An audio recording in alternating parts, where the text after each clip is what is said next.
Nobody has done more to embrace parental choice in education more than the state of Florida. And under my administration, we have more school choice than any place in human history, probably, certainly any place in the United States of America, because we understand how important it is that parents are directing the education of their kids. So we just signed universal education savings accounts for every parent in the state of Florida. The money will follow the student. Obviously, we have programs where we want homeschool parents participating, and we're expanding those efforts as well. At the end of the day, not every school is going to be right for every kid, and parents, understandably, are looking at the education that their kids are getting, and a lot of it is good academics, but a lot of it is good values. A lot of it is making sure their education is grounded in their faith, and they have every right to do that. And in Florida, we've empowered parents to do that regardless of their income levels. And so we're proud of what we've done to be #1 in education freedom. But with this new bill I've signed, you ain't seen nothing yet.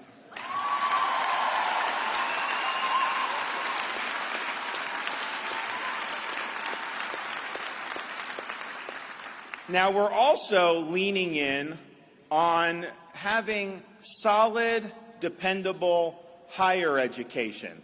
Because I think if you look around the country, a lot of parents look to see some of these universities and they wonder, if I send my kid to school after 18 years of raising them and putting in our values, is it just going to be undone in some indoctrination center in some very left-wing university? And unfortunately, too many universities in this country, the norm has been not to be pursuing truth or not to be giving students a foundation so they can think for themselves, but instead in trying to impose ideology, try to promote conformity of thinking, and even try to foment political activism.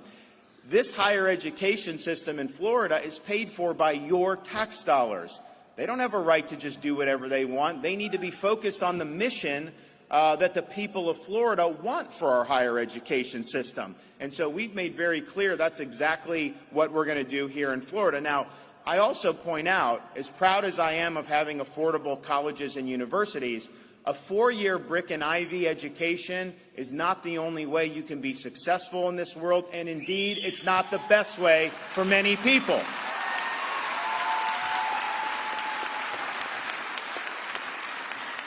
We have promoted technical education, vocational education, apprenticeships more than any state in the country.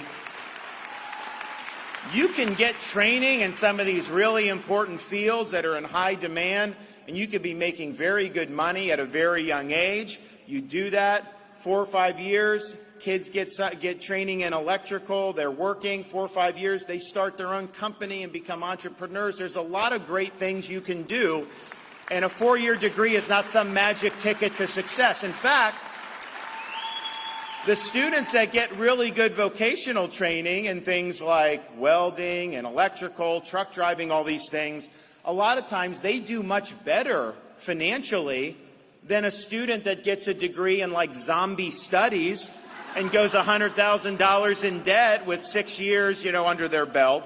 So we're very mindful of that, and we have a very clear message that doing a vocational track, you're not any less than somebody that goes to a college. It's all honorable stuff. In some respects, they're better pathways. And so that's our view on that, and we're going to continue to do it. At the same time, we have universities, and we want them to focus on the core mission that universities are supposed to fulfill. And we've taken steps to ensure that. In Florida now, because of our efforts, all tenured professors must undergo review every 5 years and can be let go for poor performance.